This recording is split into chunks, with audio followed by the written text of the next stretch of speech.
ಹುಬ್ಬಳ್ಳಿ ಧಾರವಾಡ ಅವಳಿ ನಗರಗಳ ಕಮಿಷನರೇಟ್ ವ್ಯಾಪ್ತಿಯಲ್ಲಿ ಈ ರೌಡಿ ಆಸಾಮಿಗಳ ಚಟುವಟಿಕೆಯನ್ನು ಮತ್ತು ಯಾರು ಸಾರ್ವಜನಿಕ ಸ್ಥಳಗಳಲ್ಲಿ ಸಾರ್ವಜನಿಕರಿಗೆ ತೊಂದರೆ ಮಾಡೋ ರೀತಿಯಲ್ಲಿ ನಡ್ಕೋತಾರೆ ಅವ್ರ ವಿರುದ್ಧ ಒಂದು ನಿರಂತರವಾದ ಕ್ರಮ ತಗೋತಾ ಬಂದಿದ್ದೀವಿ.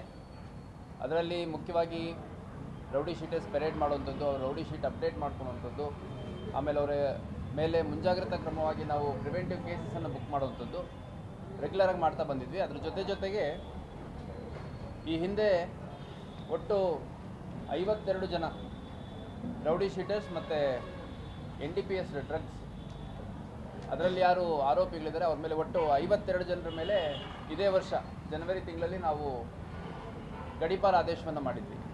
ಅದರ ಮುಂದುವರೆದ ಭಾಗವಾಗಿ ಈಗ ಒಟ್ಟು 31 ಜನರ ಮೇಲೆ ನಾವು ಗಡೀಪಾರ ಆದೇಶ ಮಾಡಿ ಅವ್ರನ್ನ ಬೇರೆ ಬೇರೆ ಜಿಲ್ಲೆಗಳಿಗೆ ಬಿಟ್ಬರುವಂಥ ಕೆಲಸ ಮಾಡಿದ್ದಾರೆ ನಮ್ಮ ಅಧಿಕಾರಿ ಮತ್ತು ಸಿಬ್ಬಂದಿಗಳು. ಸೊ ಮುಖ್ಯವಾಗಿ ಈ 31 ಜನರನ್ನು ನಾವು ಯಾದಗಿರಿ, ಗುಲ್ಬರ್ಗ, ಬೀದರ್, ಚಾಮರಾಜನಗರ, ದಕ್ಷಿಣ ಕನ್ನಡ ಈ 5 ಜಿಲ್ಲೆಗಳಿಗೆ ಗಡೀಪಾರು ಮಾಡಿರುವಂಥದ್ದು. ಅದು ಆ ಜಿಲ್ಲೆಗಳ ಒಂದು ನಿರ್ದಿಷ್ಟ ಪೊಲೀಸ್ ಠಾಣಾ ವ್ಯಾಪ್ತಿಯಲ್ಲಿ ಅವ್ರು ಇರಬೇಕು ಅಂತೇಳಿ ಅವರಿಗೆ ಗಡೀಪಾರ ಆದೇಶ ಮಾಡಿ ಅಲ್ಲಿನ ಸ್ಥಳೀಯ ಪೊಲೀಸ್ ಠಾಣೆಗಳಿಗೆ ಮಾಹಿತಿಯನ್ನು ನೀಡಿ ಬಂದಿದ್ದಾರೆ. ಇದರಲ್ಲಿ ಮುಖ್ಯವಾಗಿ ಯಾರು ಈ 31 ಜನರಲ್ಲಿ ಯಾರು ಕೊಲೆ ಪ್ರಯತ್ನ, ದೊಂಬಿ ಮತ್ತು ಆರ್ಮ್ಸ್ ಆ್ಯಕ್ಟ್ ಅಂದರೆ ಮಾರಕಾಸ್ತ್ರಗಳನ್ನ ಉಪಯೋಗಿಸ್ಕೊಂಡು ಅಪರಾಧಗಳು ಮಾಡ್ತಿದ್ದಂಥವ್ರ ಮೇಲೆ ಪ್ರಮುಖವಾಗಿ 31 ಜನರ ಮೇಲೆ ಮಾಡಲಾಗಿದೆ.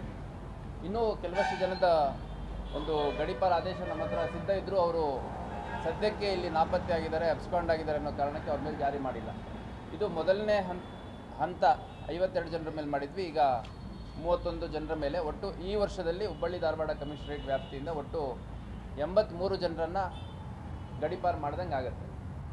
ಇದು ಮುಂದುವರೆದು ಇನ್ನು 2 ಪ್ರತ್ಯೇಕ ಪ್ರಕರಣಗಳು ಯಾರು ಸಂಘಟಿತ ಅಪರಾಧಗಳಲ್ಲಿದ್ದಾರೆ, ಅದು NDPS ಡ್ರಗ್ಸ್ ಇರ್ಬೋದು ಅಥವಾ ಬೇರೆ ಬೇರೆ ರೀತಿಯ ಸಂಘಟಿತ ಅಪರಾಧಗಳಲ್ಲಿರುವಂಥ ಆರೋಪಿಗಳು ಮತ್ತು ವೈಲೆಂಟ್ ಬಾಡಿಲಿ ಅಫೆನ್ಸಸ್ ಅಂದರೆ ರಾಬರಿ, ಡಕಾಯಿಟಿ, ಚೈನ್ ಸ್ನ್ಯಾಚಿಂಗ್ ಈ ಥರ ಮಾಡ್ತಿರುವಂಥ ಸ್ಥಳೀಯ ಅಪರಾಧಿಗಳು ಯಾರಿದ್ದಾರೆ ಅವ್ರುಗಳ್ನ ಕೂಡ ನಾವು ಗುರುತಿಸಿದ್ದೀವಿ.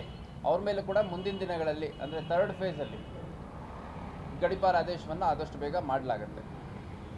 ಅದ್ರ ಜೊತೆಗೆ ಈ ಗಡೀಪಾರ ಆದೇಶ ಆಗಿರುವಂಥ ಒಟ್ಟು 31 ಜನರಲ್ಲಿ ಕೊಲೆ ಮತ್ತು ಕೊಲೆ ಪ್ರಯತ್ನದ ಪ್ರಕರಣದಲ್ಲಿದ್ದಂಥವ್ರು 20 ಜನ, ದೊಂಬಿ ಮತ್ತು ಗಲಭೆ ಪ್ರಕರಣಗಳಲ್ಲಿದ್ದವರು 10 ಜನ ಮತ್ತು ಆರ್ಮ್ಸ್ ಆ್ಯಕ್ಟ್ ಅಂದರೆ ಮಾರಕಾಸ್ತ್ರಗಳನ್ನ ಇಟ್ಕೊಂಡು ಅಪರಾಧ ಮಾಡಿದಂಥವ್ರು ಒಟ್ಟು ಒಬ್ಬರು ಸೇರಿದಂತೆ 31 ಜನರ ಮೇಲೆ ನಾವು ಗಡೀಪಾರ ಆದೇಶವನ್ನು ಮಾಡಿದ್ದೇವೆ.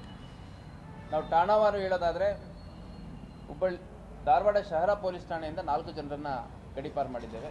ಅದೇ ರೀತಿ ಬೆಂಡಿಗೇರಿ, ಕಸ್ಬಾಪೇಟ್ ಮತ್ತು ಹಳೆ ಹುಬ್ಬಳ್ಳಿ ಪೊಲೀಸ್ ಠಾಣೆಯಲ್ಲಿ ತಲಾ 3 ಜನ ರೌಡಿ ಶೀಟರ್ಸ್ಗಳನ್ನು ಮತ್ತು ಈ ಥರ ಗಂಭೀರ ಪ್ರಕರಣಗಳಲ್ಲಿ ಭಾಗಿಯಾಗಿರೋರನ್ನ ಗಡೀಪಾರು ಮಾಡಿದ್ದೇವೆ. ಇನ್ನು ಉಳಿದಂತೆ ಧಾರವಾಡ ಉಪನಗರ, ವಿದ್ಯಾಗಿರಿ, APMC, ವಿದ್ಯಾನಗರ, ಉಪನಗರ ಹುಬ್ಬಳ್ಳಿ, ಗಮರಿಪೇಟೆ, ಕೇಶವಾಪುರ, ಶಹರ ಪೊಲೀಸ್ ಠಾಣೆ ಹುಬ್ಬಳ್ಳಿ ಮತ್ತು ಗಂಟಿಕೇರಿ ಈ ಉಳಿದ ಒಟ್ಟು 9 ಸ್ಟೇಷನ್ಗಳಲ್ಲಿ ತಲಾ 2 ಆಸಾಮಿಗಳ ಮೇಲೆ ನಾವು ಗಡೀಪಾರ ಆದೇಶವನ್ನು ಮಾಡಿದ್ದೇವೆ. ಮುಖ್ಯವಾಗಿ ಇವ್ರು ನೋಡೋದಾದರೆ ಇವರು ತಮ್ಮದೇ ಆದಂಥ ಒಂದು ಗ್ರೂಪು ಅಥವಾ ಗ್ಯಾಂಗ್ಗಳನ್ನು ಇಟ್ಕೊಳ್ಳುವಂಥದ್ದು, ಅದರಿಂದ ಅಲ್ಲಿ ಸ್ಥಳೀಯ ಅವರು ವಾಸ ಮಾಡುವಂಥ ಏರಿಯಾದಲ್ಲಿ ಸ್ವಲ್ಪ ಹೆಚ್ಚು ಭಯ ಹುಟ್ಟು ಹಾಕೋ ರೀತಿಯಲ್ಲಿ ನಡ್ಕೊಳ್ಳುವಂಥದ್ದು, ಆಮೇಲೆ ಗ್ಯಾಂಗ್ ವಾರ್ಗಳಲ್ಲಿ ಇನ್ವಾಲ್ವ್ ಆಗಿರುವಂಥದ್ದು ಮತ್ತು ಏಕಾಏಕಿ ಮಾರಕಾಸ್ತ್ರಗಳನ್ನು ಉಪಯೋಗಿಸ್ಕೊಂಡು ಕೊಲೆ ಪ್ರಯತ್ನದಂಥ ಮತ್ತು ಕೊಲೆಯಂಥ ಗಂಭೀರ ಪ್ರಕರಣಗಳನ್ನು ಮಾಡಿರುವಂಥದ್ದು ಕಂಡುಬಂದಿದೆ. ಮತ್ತು ಇವು ಕೊಲೆ ಮತ್ತು ಕೊಲೆ ಪ್ರಯತ್ನ ಮತ್ತು ದೊಂಬಿ, ಆರ್ಮ್ಸ್ ಆ್ಯಕ್ಟ್ ಈ 3 ಕ್ಯಾಟಗರಿಯನ್ನು ಹೇಳ್ತಿದ್ದೀವಿ. ಇವು ಇಮಿಡಿಯೇಟ್ ಕಾಸ್ ಆಫ್ ಆ್ಯಕ್ಷನ್ ಅಂದರೆ ಈ ವರ್ಷದಲ್ಲಿ ಇವ್ರ ಮೇಲೆ ದಾಖಲಾಗಿದ್ದರಿಂದ ನಾವು ಇವ್ರ ಮೇಲೆ ಗಡೀಪಾರು ಮಾಡಿರುವಂಥದ್ದು. ಅದ್ರ ಜೊತೆಗೆ ಈ ಪ್ರತಿಯೊಬ್ಬ ಆರೋಪಿ ಮೇಲೂ 4, 5, 8, 10 ಪ್ರಕರಣಗಳಷ್ಟು ಬೇರೆ ಬೇರೆ ಪ್ರಕರಣಗಳು ಕೊಲೆ ಪ್ರಯತ್ನ, ಆರ್ಮ್ಸ್ ಆ್ಯಕ್ಟು, ದೊಂಬಿ, ಅದೇ ರೀತಿ ಕಿಡ್ನ್ಯಾಪಿಂಗ್ ಮಾಡಿರುವಂಥದ್ದು ಬೇರೆ ಬೇರೆ ಪ್ರಕರಣಗಳು ಇವ್ರ ಮೇಲೆ ದಾಖಲಾಗಿರುವಂಥದ್ದು. ಮಹಿಳೆಯರಿಗೆ ಮತ್ತು ಮಕ್ಕಳಿಗೆ ತೊಂದರೆ ಕೊಟ್ಟುವಂಥ ಪ್ರಕರಣಗಳು ಕೂಡ ಇದ್ದಾವೆ ಅನ್ನುವಂಥದ್ದು ವಿಶೇಷ. ಆ 31 ಜನರ ಮಾಹಿತಿಯನ್ನು ನಾನು ತಮಗೆ ಕೊಡ್ತಾ ಇದ್ದೀನಿ. ಅದ್ರ ಜೊತೆಗೆ ಈ ಗಡೀಪಾರಿಗಿಂತ ನೆಕ್ಸ್ಟ್ ಹಂತದ ಒಂದು ಪ್ರಿವೆಂಟಿವ್ ಆ್ಯಕ್ಷನ್ ಅಂತಂದರೆ ಅದು ಗೂಂಡಾ ಕಾಯ್ದೆಯನ್ನು ಜಾರಿ ಮಾಡುವಂಥದ್ದು. ಗೂಂಡಾ ಕಾಯ್ದೆ ಜಾರಿ ಮಾಡುವಂಥ ಸಂದರ್ಭದಲ್ಲಿ ಯಾವ ಆರೋಪಿ ಇರ್ತಾರೆ, ಯಾವ ಒಬ್ಬ ಆಸಾಮಿ ಇರ್ತಾರೆ, ಅವ್ರ ಮೇಲೆ ಭಾಳಷ್ಟು ಪ್ರಕರಣಗಳಿರಬೇಕು. ಮತ್ತು ಇತ್ತೀಚಿನ ದಿನಗಳಲ್ಲಿ ಅವ್ರ ಮೇಲೆ ಗಂಭೀರ ಪ್ರಕರಣಗಳು ದಾಖಲಾಗಿರಬೇಕು. ಅದ್ರ ಜೊತೆಗೆ ಈ ಹಿಂದೆ ನಾವು ಮುಂಜಾಗ್ರತಾ ಕ್ರಮವಾಗಿ ಈಗೇನು 107, 110 ಅಂತ ಮೊದಲೆಲ್ಲ ಮಾಡ್ತಾ ಇದ್ವಿ CRPCಲಿ, ಅದೇ ರೀತಿ ಕಲಂಗಳ ಅಡಿಯಲ್ಲಿ ನಾವು BNSS ಅಲ್ಲಿ ಕ್ರಮ ಕೈಗೊಂಡಾಗ್ಯೂ ಕೂಡ ಅವರ ಒಂದು ಚಟುವಟಿಕೆ ನಿಂತಿಲ್ಲ. ಅವರು ಇಲ್ಲಿ ಸ್ಥಳೀಯವಾಗಿರೋದ್ರಿಂದ ಸಾರ್ವಜನಿಕ ಶಾಂತಿ ಮತ್ತು ನೆಮ್ಮದಿ ಭಂಗ ಆಗುತ್ತೆ ಮತ್ತು ಇನ್ನೂ ಹೆಚ್ಚು ಗಂಭೀರ ಪ್ರಕರಣಗಳಾಗುತ್ತೆ ಅನ್ನೋದ್ರ ಹಿನ್ನೆಲೆಯಲ್ಲಿ ಒಟ್ಟು 4 ಜನರ ಮೇಲೆ ನಾವು ಗೂಂಡಾ ಕಾಯ್ದೆಯನ್ನು ಜಾರಿ ಮಾಡಿದ್ದೇವೆ. ಆ 4 ಜನರ ಹೆಸರುಗಳು ಹಳೆ ಹುಬ್ಬಳ್ಳಿ ಪೊಲೀಸ್ ಠಾಣೆಯಲ್ಲಿ ಸಾಗರ್ ಲಕ್ಕುಂಡಿ ಅಂತ ಒಬ್ಬ ವ್ಯಕ್ತಿ, ಅವನ ಮೇಲೆ ಸುಮಾರು 13ಕ್ಕೂ ಹೆಚ್ಚು ಪ್ರಕರಣ ದಾಖಲಾಗಿದೆ. ಕೊಲೆ ಪ್ರಯತ್ನ ಸೇರಿದಂತೆ ಇನ್ನೂ ಭಾಳಷ್ಟು ಗಂಭೀರ ಪ್ರಕರಣಗಳು ಮತ್ತು ಈ ವರ್ಷದಲ್ಲೂ ಕೂಡ ಅವ್ರ ಮೇಲೆ ಪ್ರಕರಣ ದಾಖಲಾಗಿರೋದು ನಮಗೆ ತಿಳಿದು ಬಂದಿದೆ. ಮತ್ತು ಬೇಲ್ ಪಡ್ಕೊಂಡ್ಬಂದಂಥ ಸಂದರ್ಭದಲ್ಲಿ ಬೇಲ್ ಕಂಡೀಷನ್ ವೈಲೇಷನ್ ಮಾಡೋವಂಥದ್ದು, ನಾವು ಬೈಂಡಿಂಗ್ ಓವರ್ ಮಾಡಿದಂಥ ಸಂದರ್ಭದಲ್ಲಿ ಬೈಂಡಿಂಗ್ ಓವರ್ ಮಾಡಿದ್ದನ್ನು ಮಾಡಿದಾಗ್ಯೂ ಕೂಡ ಮತ್ತೆ ಫರ್ದರ್ ಪ್ರಕರಣಗಳಲ್ಲಿ ಭಾಗಿಯಾಗಿರೋದು. ಅದರ ಹಿನ್ನೆಲೆಯಲ್ಲಿ ಸಾಗರ್ ಲಕ್ಕುಂಡಿ ಅನ್ನುವಂಥ ಒಬ್ಬ ವ್ಯಕ್ತಿ ಮೇಲೆ ನಾವು ಹಳೆ ಹುಬ್ಬಳ್ಳಿ ಪೊಲೀಸ್ ಠಾಣೆಯಲ್ಲಿ ಗೂಂಡಾ ಆ್ಯಕ್ಟನ್ನು ಜಾರಿ ಮಾಡಿದ್ದೀವಿ. ಅದೇ ರೀತಿ ಕೇಶವಾಪುರ ಪೊಲೀಸ್ ಸ್ಟೇಷನಲ್ಲಿ ಮಂಜುನಾಥ್ ಅಲಿಯಾ ಸೈಂಟಿಸ್ಟ್ ಮಂಜಾ ಅನ್ನುವಂಥ ವ್ಯಕ್ತಿ, ಈ ವ್ಯಕ್ತಿ ಮೇಲೆ ಸುಮಾರು 41 ಪ್ರಕರಣಗಳು ಈವರೆಗೂ ದಾಖಲಾಗಿದೆ. ಈ ವರ್ಷದಲ್ಲೂ ಕೂಡ ಕೆಲವು ಪ್ರಕರಣಗಳು ದಾಖಲಾಗಿದೆ. ಮತ್ತು ಆ ವ್ಯಕ್ತಿಯನ್ನು ನಮ್ಮ ಪೊಲೀಸರು ಹಿಡಿಲಿಕ್ಕೆ ಹೋದಾಗ ನಮ್ಮ ಪೊಲೀಸರ ಮೇಲೆ ಕೂಡ ಹಲ್ಲೆ ಮಾಡಿ ಓಡೋಗುವಂಥ ಕೆಲಸವನ್ನು ಮಾಡಿದ್ದ. ಆ ವ್ಯಕ್ತಿ ಮೇಲೆ ಕೇಶವಾಪುರ ಪೊಲೀಸ್ ಠಾಣೆಯ ಮಂಜುನಾಥ್ ಅಲಿಯಾ ಸೈಂಟಿಸ್ಟ್ ಮಂಜಾ ಅನ್ನೋರ ಮೇಲೆ ನಾವು ಈ ಒಂದು ಗೂಂಡಾ ಆ್ಯಕ್ಟನ್ನು ಜಾರಿ ಮಾಡಿದ್ದೇವೆ. ಅದೇ ರೀತಿ ನಮ್ಮ ಹುಬ್ಬಳ್ಳಿ ಶಹರ ಪೊಲೀಸ್ ಠಾಣಾ ವ್ಯಾಪ್ತಿಯಲ್ಲಿ ದಾವೂದ್ ನದಾಫ್ ಅನ್ನುವಂಥ ಒಬ್ಬ ವ್ಯಕ್ತಿಯ ಮೇಲೆ ಕೂಡ ನಾವು ಗೂಂಡಾ ಆ್ಯಕ್ಟನ್ನು ಜಾರಿ ಮಾಡಿದ್ದೇವೆ. ಈ ವ್ಯಕ್ತಿ ಈ ಹಿಂದೆ ಸುಮಾರು 2 ಇತ್ತೀಚಿನ ಪ್ರಕರಣಗಳಲ್ಲಿ ಭಾಗಿಯಾಗಿದ್ದಾನೆ ಮತ್ತು ಈವರೆಗೂ ಸುಮಾರು 20ಕ್ಕೂ ಹೆಚ್ಚು ಪ್ರಕರಣಗಳು ದಾಖಲಾಗಿದೆ. ಕೊಲೆ ಪ್ರಕರಣ ಸೇರಿದಂತೆ ಇನ್ನು ಬೇರೆ ಬೇರೆ ಪ್ರಕರಣಗಳು ದಾಖಲಾಗಿದೆ. ಮತ್ತು ಇತ್ತೀಚೆಗೆ ನಾವು ಒಂದು ಸೋಷಿಯಲ್ ಮೀಡಿಯಾ ಮಾನಿಟರಿಂಗ್ ಸೆಲ್ ಕಡೆಯಿಂದ ಡ್ರೈವ್ ಮಾಡಿದಂಥ ಸಂದರ್ಭದಲ್ಲಿ ಈತ ತನ್ನ ಬೆಂಬಲಿಗರನ್ನು ಬಿಟ್ಬಿಟ್ಟು ಭಾಳಷ್ಟು ಸೋಷಿಯಲ್ ಮೀಡಿಯಾ ಪೋಸ್ಟ್ಗಳನ್ನ ಮಾಡುವಂಥದ್ದು, ಅದನ್ನು ಬೂಸ್ಟ್ ಮಾಡಿಸ್ಬಿಟ್ಟು ವೈರಲ್ ಮಾಡಿಸುವಂಥದ್ದು, ಆಮೇಲೆ ತುಂಬ ಅಬ್ಜೆಕ್ಷನಬಲ್ ರೌಡಿ ಶೀಟರ್ಸು ನಮ್ಮಲ್ಲಿ ಒಟ್ಟು 1700 ಮೆಂಬರ್ಸ್ ಇದ್ದಾರೆ. 1700ರಷ್ಟು ರೌಡಿ ಶೀಟರ್ಸ್ ಇದ್ದಾರೆ. ಅದು ಕಳೆದ 1 ವರ್ಷದಿಂದ ಸುಮಾರು 100ಕ್ಕೂ ಹೆಚ್ಚು ಜನರನ್ನು ಹೊಸದಾಗಿ ರೌಡಿ ಶೀಟ್ಗಳಿಗೆ ನಾವು ಆ್ಯಡ್ ಮಾಡಿದ್ದೇವೆ. ಕೇವಲ ಒಂದು 17-18 ಜನರನ್ನು ಮಾತ್ರ ಇಲ್ಲಿವರೆಗೂ ತೆಗೆಯಲಾಗಿದೆ. ಬಟ್ ಅದೊಂದು ಡ್ರೈವ್ ರೀತಿಯಲ್ಲಿ ಮಾಡಿಬಿಟ್ಟು ಹೆಚ್ಚಿನ ಸಂಖ್ಯೆಯಲ್ಲಿ ಯಾರ್ಯಾರು ಎಲಿಜಿಬಲ್ ಇದ್ದಾರೆ ರೌಡಿ ಶೀಟ್ ಕ್ಲೋಸರ್ ಮಾಡಲಿಕ್ಕೆ ಅವ್ರುಗಳದ್ದು ಒಂದು ಡ್ರೈವ್ ರೀತಿಯಲ್ಲಿ ಮಾಡಿಬಿಟ್ಟು ಕ್ಲೋಸ್ ಮಾಡೋವಂಥದ್ದು ಮಾಡಲಾಗುತ್ತೆ. ಯಾಕಂದರೆ ನಮ್ಮ ಹುಬ್ಬಳ್ಳಿ ಧಾರವಾಡ ನಗರ ಕಮಿಷನರೇಟ್ ವ್ಯಾಪ್ತಿಯ ಅಧಿಕಾರಿ ಮತ್ತು ಸಿಬ್ಬಂದಿಗಳ ಸಂಖ್ಯೆನೇ 1000 ಸುಮಾರಿದೆ. ಅದರಲ್ಲಿ ನಮ್ಮ ಎಸೆನ್ಷಿಯಲ್ ಡ್ಯೂಟೀಸ್ ಬಿಟ್ಟು ಈ ಎಲ್ಲ ಕೆಲಸಗಳಿಗೆ ಮಾನಿಟರ್ ಮಾಡಲಿಕ್ಕೆ ಭಾಳ ಲಿಮಿಟೆಡ್ ನಂಬರ್ಸ್ ಇರ್ತಾರೆ. ಹಂಗಾಗಿ 1700ರಷ್ಟು ದೊಡ್ಡ ಸಂಖ್ಯೆ ಇದ್ದಂಥ ಸಂದರ್ಭದಲ್ಲಿ ಅವ್ರನ್ನ ಪ್ರತಿಯೊಬ್ಬರನ್ನು ವಾಚ್ ಮಾಡೋದು, ಮಾನಿಟರ್ ಮಾಡೋದು ಕಷ್ಟ ಆಗುತ್ತೆ.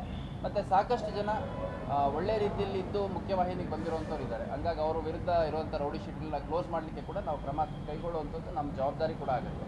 ಯಾಕಂದರೆ ಅವ್ರು ಕ್ರಿಮಿನಲ್ ಆ್ಯಕ್ಟಿವಿಟಿ ಮಾಡಿ ಪಬ್ಲಿಕ್ ಪೀಸ್ ಆ್ಯಂಡ್ ಆರ್ಡರ್ಗೆ ತೊಂದರೆ ಕೊಟ್ಟಂಥ ಸಂದರ್ಭದಲ್ಲಿ ನಾವು ರೌಡಿ ಶೀಟ್ ಓಪನ್ ಮಾಡ್ತೀವಿ ಅನ್ನೋದಾದರೆ ಅವರು ಒಳ್ಳೆಯ ನಡವಳಿಕೆ ಇಟ್ಕೊಂಡಂಥ ಸಂದರ್ಭದಲ್ಲಿ ಕ್ಲೋಸ್ ಮಾಡುವಂಥದ್ದು ಕೂಡ ನಮ್ಮ ಜವಾಬ್ದಾರಿ ಆಗುತ್ತೆ. ಅದನ್ನು ಕೂಡ ಮಾಡಲಾಗುತ್ತೆ. ಯಾವುದು ಅಲ್ಲ, ಗೂಂಡಾ ಆ್ಯಕ್ಟ್ ಏನಿದೆ ಅದು ನಾವು ಕೈಗೊಂಡಿರುವಂಥ ಕ್ರಮ ಏನಿದೆ ಅದನ್ನು ಜೈಲಿಗೆ ಬಿಟ್ಟ ಮೇಲೆ ಅದು ನಾವು ರಿಪೋರ್ಟ್ ಹೋಮ್ ಡಿಪಾರ್ಟ್ಮೆಂಟಿಗೆ ಕಳಿಸ್ತೀವಿ. ಆ ಸಂದರ್ಭದಲ್ಲಿ ಒಂದು ಪ್ರೊಸೀಜರ್ ಏನು ಹೇಳುತ್ತೆ ಅಂತಂದರೆ, ಒಂದು ಅಡ್ವೈಸರಿ ಬೋರ್ಡ್ ಮುಂದೆ ಆ ವ್ಯಕ್ತಿಗಳನ್ನು ಪ್ರೊಡ್ಯೂಸ್ ಮಾಡಬೇಕಾಗತ್ತೆ ಮತ್ತು ನಮ್ಮ ಕೇಸನ್ನು ಪ್ರೆಸೆಂಟ್ ಮಾಡಬೇಕಾಗುತ್ತೆ. ಆ ಅಡ್ವೈಸರಿ ಬೋರ್ಡ್ ಮುಂದೆ ಪ್ರೆಸೆಂಟ್ ಮಾಡಿದಂಥ ಸಂದರ್ಭದಲ್ಲಿ ಅಕಸ್ಮಾತ್ ಅಲ್ಲಿ ಅಪ್ರೂವ್ ಆಯಿತು ಅಂತಂದರೆ ಸುಮಾರು 1 ವರ್ಷಗಳ ಕಾಲ ಅವರು ಜೈಲಿನಲ್ಲಿರುವಂಥ ಸಂದರ್ಭ ಎದುರಾಗುತ್ತೆ. ಅಡ್ವೈಸರಿ ಬೋರ್ಡ್ ಏನು ಡಿಸಿಷನ್ ತೊಗೊಳುತ್ತೆ ಅನ್ನೋದ್ರ ಮೇಲೆ ನಂತರ ಅವರು ಎಷ್ಟು ಡ್ಯೂರೇಷನ್ ಇರಬೇಕು ಅನ್ನೋದು ಡಿಸೈಡ್ ಆಗುತ್ತೆ. ಅಲ್ಲ, ಇದರಲ್ಲಿ ಇರೋವಂಥವ್ರ ಬಗ್ಗೆ ಹಿಂದೆ ಎಕ್ಸ್ಪೆರಿಮೆಂಟ್ ಮಾಡಿರುವಂಥದ್ದಾಗಿದೆ, ಪ್ರಿವೆಂಟಿವ್ ಕೇಸಸ್ ಆಗಿದೆ, ಕೆಲವ್ರ ಮೇಲೆ ಗೂಂಡಾ ಆ್ಯಕ್ಟ್ ಕೂಡ ಆಗಿದೆ. ಸರಿಪಡಿಸ್ಕೊಂಡಿರೋದು ಒಂದು ಕಡೆ ಆದರೆ ಇನ್ನೂ ಮತ್ತೆ ಹೊಸದಾಗಿ ಪ್ರಕರಣಗಳಲ್ಲಿ ಭಾಗಿಯಾಗಿರೋದು ಅದರಲ್ಲಿ ಒಬ್ಬನ ಮೇಲೆ ಹಿಂದೆ ಹಾಕಿರುವಂಥದ್ದು ನನಗೆ ಗಮನಕ್ಕಿದೆ. ಇನ್ನು 3 ಜನದ ಮೇಲೆ ಹಿಂದೆ ಹಾಕಿರುವಂಥದ್ದು ನನಗೆ ಎಕ್ಸಾಕ್ಟ್ಲಿ ಗೊತ್ತಿಲ್ಲ.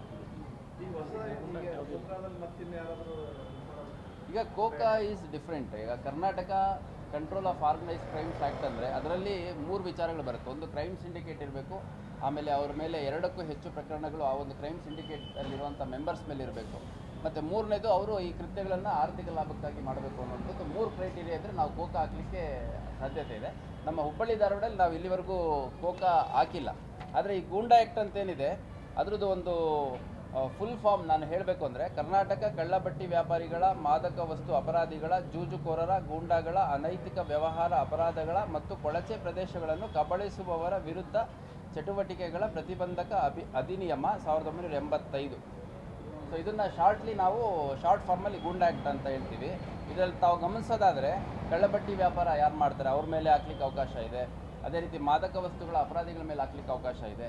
ಜೂಜುಕೋರರ ಮೇಲೆ, ಗೂಂಡಾಗಳ ಮೇಲೆ ಮತ್ತು ಅನೈತಿಕ ವ್ಯವಹಾರಗಳ ಅಪರಾಧಗಳನ್ನು ಮಾಡ್ತಿರೋಂಥವ್ರ ಮೇಲೆ, ಮತ್ತು ಈ ಲ್ಯಾಂಡ್ ಗ್ರ್ಯಾಬಿಂಗ್ ಕೊಳಚೆ ಪ್ರದೇಶಗಳನ್ನು ಕಬಳಿಸುವಂಥವ್ರ ಮೇಲೆ ಕೂಡ ಈ ಒಂದು ಕಾಯ್ದೆ ಜಾರಿ ಮಾಡಲಿಕ್ಕೆ ನಮಗೆ 1985ರಿಂದ ಈ ಒಂದು ಕಾಯ್ದೆ ಜಾರಿಯಲ್ಲಿದೆ. ಇದರಲ್ಲಿ ಅವಕಾಶ ಇದೆ. ಸೊ ಒಟ್ಟು 4 ಜನರ ಮೇಲೆ ಈಗ ಮಾಡಿದ್ದೇವೆ. ಇನ್ನು ಮುಂದುವರೆದು ನಮ್ಮ ಫೈಲ್ ಬಿಲ್ಡಿಂಗ್ ಪ್ರೋಸೆಸ್ ನಡೀತಾ ಇರುತ್ತೆ. ಅದು ಹಂತ ಹಂತವಾಗಿ ಮಾಡ್ತಾ ಹೋಗ್ತೀವಿ. ಅವ್ರಿಗೆ ಕಂಟೆಂಟ್ನೆಲ್ಲ ಸೋಷಿಯಲ್ ಮೀಡಿಯಾಗಳಲ್ಲಿ ಪೋಸ್ಟ್ ಮಾಡೋವಂಥದ್ದು, ಮತ್ತು ಈ ಗ್ಯಾಂಗ್ ವಾರ್ಗಳಲ್ಲಿ ಇವನು ಹಿಂದೆ ಕೂಡ ಇನ್ವಾಲ್ವ್ ಆಗಿರುವಂಥದ್ದು ತಿಳಿದು ಬಂದಿದೆ. ಈ ವ್ಯಕ್ತಿ ದಾವೂದ್ ನದಾಫ್ ಅನ್ನುವಂಥ ವ್ಯಕ್ತಿ ಮೇಲೆ ಹುಬ್ಬಳ್ಳಿ ಶಹರ ಪೊಲೀಸ್ ಠಾಣೆಯಲ್ಲಿ ನಾವು ಗೂಂಡಾ ಆ್ಯಕ್ಟನ್ನು ಜಾರಿ ಮಾಡಿದ್ದೇವೆ. ಅದೇ ರೀತಿ ಲಕ್ಷ್ಮಣ್ ಅಲಿಯಾಸ್ ಗಬ್ಯ ಲಕ್ಷ್ಮಣ್ ಅನ್ನುವಂಥ ಒಬ್ಬ ವ್ಯಕ್ತಿ, ಈತನ ಮೇಲೆ ಸುಮಾರು 13ಕ್ಕೂ ಹೆಚ್ಚು ಪ್ರಕರಣಗಳು ದಾಖಲಾಗಿದೆ. ಈ ವ್ಯಕ್ತಿ ಮೇಲೆ ನಾವು ಬೆಂಡಿಗೇರಿ ಪೊಲೀಸ್ ಠಾಣೆಯಲ್ಲಿ ನಾವು ಗೂಂಡಾ ಆ್ಯಕ್ಟನ್ನು ಜಾರಿ ಮಾಡಿದ್ದೀವಿ. ಈ ವ್ಯಕ್ತಿ ಕೂಡ ಕೊಲೆ ಸೇರಿದಂತೆ ಬೇರೆ ಬೇರೆ ಗಂಭೀರ ಪ್ರಕರಣಗಳಲ್ಲಿ ಭಾಗಿಯಾಗಿರುವಂಥದ್ದು, ಮತ್ತು ಇತ್ತೀಚಿನ ದಿನಗಳಲ್ಲಿ ಕೊಲೆ ಪ್ರಯತ್ನ, ದೊಂಬಿ ಸೇರಿದಂತೆ, ಆರ್ಮ್ಸ್ ಆ್ಯಕ್ಟ್ ಸೇರಿದಂತೆ ಬೇರೆ ಬೇರೆ ಪ್ರಕರಣಗಳಲ್ಲಿ ಭಾಗಿಯಾಗಿರುವಂಥದ್ದು ತಿಳಿದು ಬಂದಿದೆ. ಅದರ ಹಿನ್ನೆಲೆಯಲ್ಲಿ ಒಟ್ಟು 4 ಜನರ ಮೇಲೆ ಗೂಂಡಾ ಆ್ಯಕ್ಟನ್ನು ನಾವು ಜಾರಿ ಮಾಡಿದ್ದೀವಿ. ಈತ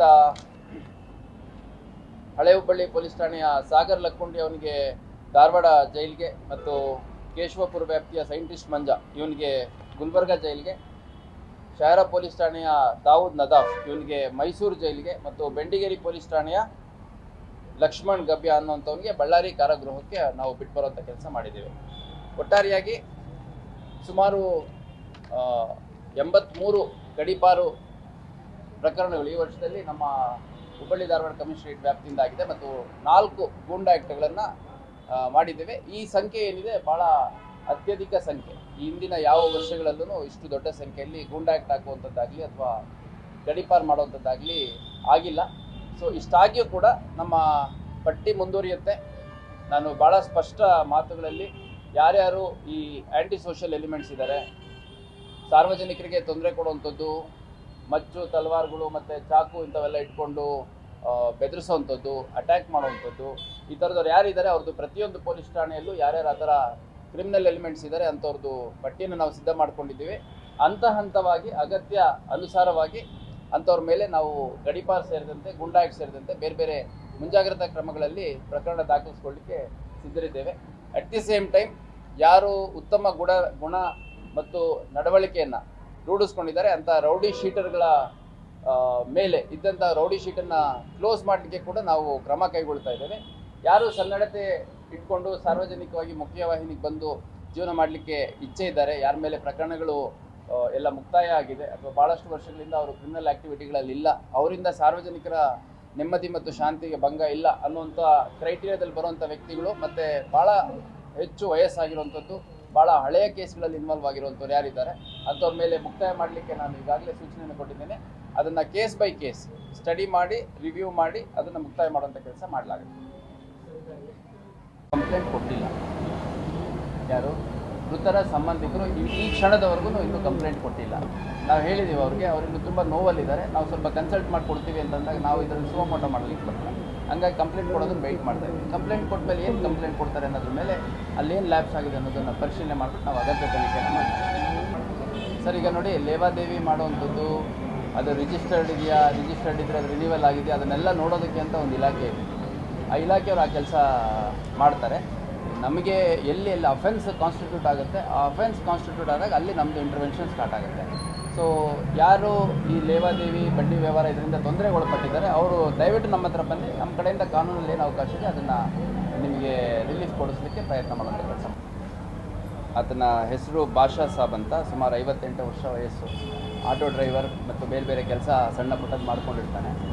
ಆತ ಒಂದು ಮೊಬೈಲಲ್ಲಿ ವಿಡಿಯೋ, ಅದು ಪ್ರಾರಂಭದಲ್ಲಿ ಆತ ಆತ್ಮಹತ್ಯೆ ಮಾಡ್ಕೊಂಡಿದ್ದಾನೆ ಅಂತಂದು ಸುದ್ದಿ ಆದಂಥ ಸಂದರ್ಭದಲ್ಲಿ ಅದು ರೆಗ್ಯುಲರ್ ಒಂದು UDR ಕೇಸ್ ರೀತಿಯಲ್ಲಿ ರಿಜಿಸ್ಟರ್ ಆಗುತ್ತೆ. ನಂತರ ಅವರ ಕುಟುಂಬ ಸದಸ್ಯರು ಒಂದು ವಿಡಿಯೋವನ್ನು ಪ್ರೊಡ್ಯೂಸ್ ಮಾಡ್ತಾರೆ. ಅದರಲ್ಲಿ ಅನ್ಫಾರ್ಚುನೇಟ್ಲಿ ನನಗೆ ಅಡ್ರೆಸ್ ಮಾಡಿ ಆತ ಒಂದು ವಿಡಿಯೋ ಮೊಬೈಲಲ್ಲಿ ಮಾಡಿದ್ದಾನೆ. ಮಾಡಿಬಿಟ್ಟು ಭಾಳಷ್ಟು ಜನರ ಹತ್ರ ನಾನು ಸಾಲ ತೊಗೊಂಡಿದ್ದೆ ಮತ್ತು ಆ ಸಾಲಕ್ಕೆ ಬಡ್ಡಿ ಹೆಚ್ಚಿಗೆ ಕಟ್ಟಿದ್ದಾಗಿಯೂ ಕೂಡ ಅವರು ಕಿರುಕುಳ ಕೊಡ್ತಾಯಿದ್ರು ಅನ್ನೋಂಥ ಒಂದು ವಿಷಯವನ್ನು ಪ್ರಸ್ತಾಪ ಮಾಡಿದ್ದಾನೆ. ಸೊ ಅದರಲ್ಲಿ ಪ್ರಮುಖ ಆರೋಪಿಗಳು ಯಾರಿದ್ದರು, ಒಟ್ಟು 6 ಜನರನ್ನು ಈಗಾಗಲೇ ಅರೆಸ್ಟ್ ಮಾಡಲಾಗಿದೆ. ಅವರ ಹೆಸರುಗಳು ಲಲಿತಾ ದೇವಮಾನೆ, ಕೃಷ್ಣ ಅಲಿಯಾಸ್ ಕಿಟ್ಟಿ ಹೊಸ್ಮನಿ, ಮುಷ್ತಾಕ್ ಅಹಮದ್, ವಿನೋದ್ ಬಂಕಾಪುರ್, ಶಿರಾಜ್ ಅಹಮದ್ ಮಿರ್ಜಿ ಮತ್ತು ಮಲ್ಲಿಕ್ ರೆಹಾನೆ ನಾಲ್ಬಂದಿ ಅಂತ ಈ ಒಟ್ಟು 6 ಜನರನ್ನು ಈಗಾಗಲೇ ಅರೆಸ್ಟ್ ಮಾಡಿದ್ದೇವೆ. ಅದ್ರ ಜೊತೆಗೆ ಇನ್ನೂ ನಮ್ಮ ಇನ್ವೆಸ್ಟಿಗೇಷನಲ್ಲಿ ಏನು ಅಂಶಗಳು ಕಂಡುಬರುತ್ತೆ ಅನ್ನೋದ್ರ ಮೇಲೆ ಮುಂದಿನ ಕ್ರಮ ಕೈಗೊಳ್ಳಲಾಗುತ್ತೆ. ನಾನು ಎಲ್ಲ ಹುಬ್ಬಳ್ಳಿ ಧಾರವಾಡ ನಗರ ಕಮಿಷನರೇಟ್ ಸಾರ್ವಜನಿಕರಿಗೆ ಮನವಿ ಮಾಡಲಿಕ್ಕೆ ಇಷ್ಟಪಟ್ಟಿರುವಂಥದ್ದು ಮತ್ತು ಹಿಂದೆ ಕೂಡ ನಾನು ಈ ಮನವಿಯನ್ನು ಮಾಡಿದ್ದೇನೆ. ಯಾರಾದರೂ ಸಾಲಗಾರರು ಕಿರುಕುಳ ಕೊಟ್ಟಂಥ ಸಂದರ್ಭದಲ್ಲಿ ದಯವಿಟ್ಟು ಯಾರೂ ಈ ರೀತಿ ಆತ್ಮಹತ್ಯೆ ಅಂತ ಒಂದು ಕೆಲಸಕ್ಕೆ ಕೈ ಹಾಕಬಾರ್ದು, ಅಂಥ ಒಂದು ಕೃತ್ಯಕ್ಕೆ ಮುಂದಾಗಬಾರ್ದು. ದಯವಿಟ್ಟು ಪೊಲೀಸ್ ಠಾಣೆಗೆ ಬನ್ನಿ, ಮತ್ತು ಕಮಿಷನರ್ ಆಫೀಸ್ ಇದೆ ಅದು ಅಲ್ಲಿಗೆ ಬನ್ನಿ. DC ಆಫೀಸಲ್ಲೂ ಕೂಡ ಒಂದು ಅಲ್ಲೊಂದು ಪ್ಲ್ಯಾಟ್ಫಾರ್ಮ್ ಕ್ರಿಯೇಟ್ ಮಾಡ್ಕೊಂಡಿದ್ದಾರೆ. ಯಾರೀ ಮೈಕ್ರೋ ಫೈನಾನ್ಸ್ ಇರ್ಬೋದು ಅಥವಾ ಬೇರೆ ಸಾಲಗಾರರಿಂದ ಏನಾದರೂ ಕಿರುಕುಳ ಇದ್ದರೆ ಅವರಿಗೆ ರೆಪ್ರೆಸೆಂಟ್ ಮಾಡಲಿಕ್ಕೆ ಅಲ್ಲೂ ಕೂಡ ಅವಕಾಶ ಇದೆ. ಸೊ ದಯವಿಟ್ಟು ಪೊಲೀಸ್ ಠಾಣೆಗೆ ಬಂದು ಮಾಹಿತಿಯನ್ನು ಕೊಡಬೇಕು. ಇವಾಗ ಇನ್ನೊಂದು ಏನಾಗುತ್ತೆ, ಸರ್, ಈ ಪ್ರಕರಣದಲ್ಲಿ ಕಾಂಗ್ರೆಸ್ ಜಿಲ್ಲಾಧ್ಯಕ್ಷ ಅಲ್ತಾಫ್ ಅಳ್ಳೂರ್ ಅವ್ರ ಫ್ಯಾಮಿಲಿ ಅವ್ರದ್ದು ಒತ್ತಡ ಇತ್ತು ಅಂತಂದು ಕೂಡ ಮಾತುಗಳಿತ್ತು. ಅವ್ರನ್ನೇನಾದರೂ ಎಂಕ್ವೈರಿ ಕರೀತಾರೆ ಅಲ್ಲ, ಈಗ ಅದರಲ್ಲಿ ನಾನು ವಿಡಿಯೋ ಎಲ್ಲ ಸಂಪೂರ್ಣವಾಗಿ ನೋಡಿದ್ದೀನಿ. ಸೊ ಇಂಥವ್ರು ಬಂದುಬಿಟ್ಟು ನಮಗೆ ನೆಗೋಷಿಯೇಟ್ ಮಾಡಿ ಸಾರ್ಟ್ಔಟ್ ಮಾಡ್ಕೊಳ್ಳಿ ಅಂತ ಹೇಳಿದರು ಅಂತಂದು. ಈಗ ಮಾತುಕತೆ ಆಗುವಂಥ ಸಂದರ್ಭದಲ್ಲಿ ತಿಳಿದಂಥವ್ರು ಅವ್ರಿಗೆ ತಿಳಿದಿದ್ದು ಹೇಳ್ತಾರೆ.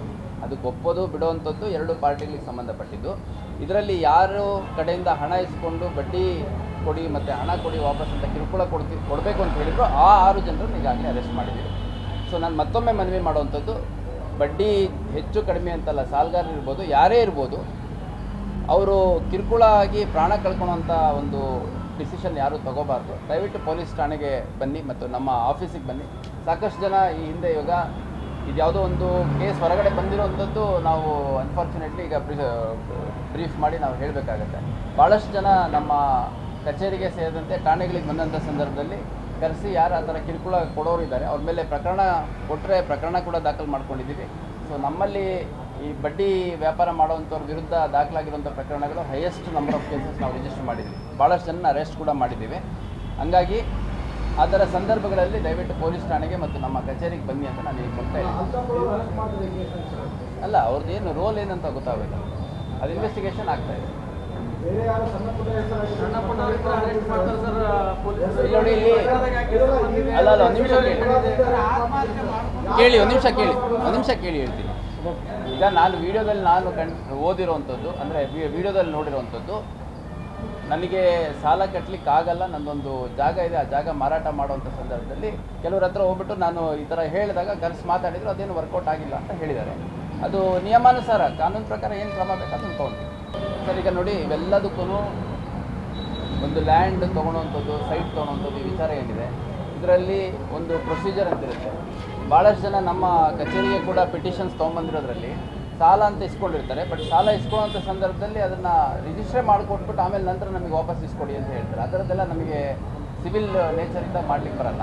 ಬಟ್ ಡೆಫಿನೆಟ್ಲಿ ಯಾರ್ಯಾರಿಗೆ ತೊಂದರೆ ಆಗುತ್ತೆ ಅವ್ರು ಬಂದಂಥ ಸಂದರ್ಭದಲ್ಲಿ ಯಾವ ರೀತಿ ಮುಂದುವರಿಬೇಕು ಅನ್ನೋಂಥ ಒಂದು ಮಾರ್ಗದರ್ಶನ ಕೂಡ ನಮ್ಮವರು ಕೊಡಲಿಕ್ಕೆ ಸಿದ್ಧರಿದ್ದಾರೆ. ದಯವಿಟ್ಟು ಬಂದು ಅಪ್ರೋಚ್ ಮಾಡಬೇಕು. ಮತ್ತು ಇಂಡಿವಿಜುವಲಿ ಈಗ ಸಾಲ ತೊಗೊಳೋವಂಥ ಸಂದರ್ಭದಲ್ಲಿ ಅವ್ರ ಪರಿಸ್ಥಿತಿ ಏನಿರುತ್ತೋ ಗೊತ್ತಿಲ್ಲ. 5 ರೂಪಾಯಿ ಅಂದರೂ ತೊಗೊಂಡಿರ್ತಾರೆ, 10 ರೂಪಾಯಿ ಅಂದರೂ ತೊಗೊಂಡಿರ್ತಾರೆ, ದಿನದ ಬಡ್ಡಿ, ವಾರದ ಬಡ್ಡಿ ಎಲ್ಲ ರೀತಿಯೂ ತೊಗೊಂಡಿರ್ತಾರೆ. ವಾಪಸ್ ಕೊಡಬೇಕಾದ್ರೆ ಆ ಸಮಸ್ಯೆಗಳು ಎದುರಾಗೋದು. ಅವ್ರು ಸಾಲ ತೊಗೋಬೇಕಾದ್ರೆ ಪೊಲೀಸ್ ಇಲಾಖೆಗೋ ಅಥವಾ ಪೊಲೀಸ್ ಇಲಾಖೆಯಲ್ಲಿ ಯಾರನ್ನೋ ಮಧ್ಯದಲ್ಲಿ ಇಟ್ಕೊಂಡಂತೂ ಡೆಫಿನೆಟ್ಲಿ ತೊಗೊಂಡಿರಲ್ಲ, ಅವ್ರು ಎಮರ್ಜೆನ್ಸಿ ತೊಗೊಂಡಿರ್ತಾರೆ. ಬಟ್ ವಾಪಸ್ ಕೊಡುವಂಥ ಸಂದರ್ಭ ಬಂದಾಗ ಅಲ್ಲಿ ಸಂಘರ್ಷಗಳಾಗುತ್ತೆ. ಆ ಸಂದರ್ಭದಲ್ಲಿ ಕಾನೂನಲ್ಲಿ ಏನು ಅವಕಾಶ ಇದೆ ಅದನ್ನೆಲ್ಲ ಪಾಲನೆ ಮಾಡಲಿಕ್ಕೆ ನಾವು ಸಿದ್ಧರಿದ್ದೇವೆ. ಬಂದು ನಮಗೆ ಅಪ್ರೋಚ್ ಮಾಡುವಂಥದ್ದು, ನಮ್ಮನ್ನು ಠಾಣೆಗೆ ಮತ್ತು ನಮ್ಮ ಕಚೇರಿಗೆ ಬಂದು ಕಂಪ್ಲೇಂಟ್ ಕೊಡುವಂಥ ಕೆಲಸ ಮಾಡಬೇಕಾಗುತ್ತೆ. ಇವಾಗ ನಾನು ಹೇಳೋದು ಅದೇ, ಏನು ಅಫೆನ್ಸ್ ಆಗಿದೆ ಅನ್ನೋಂಥದ್ದು ನಮ್ಮ ಗಮನಕ್ಕೆ ತಂದಾಗ ಯಾವ ರೀತಿ ನಾವು ಕ್ರಮ ತಗೊಳ್ಳಿಕ್ಕೆ ಅವಕಾಶ ಇದೆ ಅನ್ನೋಂಥದ್ದು ತಿಳಿಸ್ಕೊಡ್ಬೋದು. ಈಗ ನಾನೊಂದು ಉದಾಹರಣೆ ಹೇಳ್ತೀನಿ. ಯಾವುದು, ನಮ್ಮ ಒಂದು ಪೊಲೀಸ್ ಠಾಣೆಯಲ್ಲಿ ಒಂದು 50 ಲಕ್ಷ ಒಬ್ಬ ವ್ಯಕ್ತಿ ಹತ್ರ ಸಾಲ ಇಸ್ಕೊತಾರೆ. ಅವರವರೇ ಇಬ್ಬರು ಮಾತಾಡಿಕೊಂಡು ಆನ್ ಪೇಪರ್ ಇಸ್ಕೊಂಡು ತೊಗೊತಾರೆ. ಆ ನಂತರದಲ್ಲಿ ಆ ಹಣ ಹ್ಯಾಂಡ್ ಓವರ್ ಮಾಡೋಂಥ ಸಂದರ್ಭದಲ್ಲಿ ಒಂದು 2 ಎಕರೆ 3 ಎಕರೆ ಯಾವುದೋ ಒಂದು ಧಾರವಾಡ ರೂರಲ್ ವ್ಯಾಪ್ತಿಯಲ್ಲಿರುವಂಥ ಜಾಗವನ್ನು ರಿಜಿಸ್ಟರ್ ಮಾಡ್ಕೋತಾರೆ. ಅದರಲ್ಲಿ ವೆರಿ ಟೆಕ್ನಿಕಲಿ ಮತ್ತು ಲೀಗಲಿ ಕರೆಕ್ಟ್ ಇರೋ ರೀತಿ ಯಾರ್ಯಾರ ಹೆಸರಿಗೆ ಅದು ಆಸ್ತಿ ಇದೆ, ಗಂಡ, ಹೆಂಡತಿ, ತಾಯಿ, ತಂದೆ, ಮಕ್ಕಳು ಮತ್ತು ಮಕ್ಕಳ್ಯಾರೋ ಒಬ್ಬರು ಹೊರಗಡೆ ಇದ್ದವ್ರದ್ದು GPA ತೊಗೊಂಡು ಕಂಪ್ಲೀಟ್ ಡ್ಯೂ ಪ್ರೊಸೀಜರ್ ಫಾಲೋ ಮಾಡಿದ್ದಾರೆ.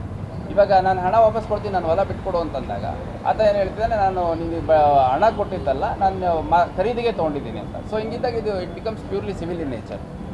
ಬಟ್ ಡೆಫಿನೆಟ್ಲಿ ಇನ್ನು ಕೆಲವರು ಹಣ ಕೊಡ್ತೀವಿ, ಹಣ ಇಸ್ಕೊಂಡು ಸೈಟ್ ಕೊಡ್ತೀವಿ, ಜಾಗ ಕೊಡ್ತೀವಿ ಅಂತ ಹೇಳ್ಬಿಟ್ಟು, ಅಥವಾ ಮನೆ ಕಟ್ಸ್ಕೊಡ್ತೀವಿ, ಮನೆ ಕೊಡ್ತೀವಿ, ಈ ಥರದ್ದೆಲ್ಲ ಎಲ್ಲೆಲ್ಲಿ ಫ್ರಾಡ್ ಮಾಡಿರ್ತಾರೆ ಅಂಥದ್ರಲ್ಲಿ ಪ್ರಕರಣಗಳು ದಾಖಲು ಮಾಡಲಿಕ್ಕೆ ಅವಕಾಶ ಇದೆ, ಅದು ಮಾಡ್ತಾರೆ.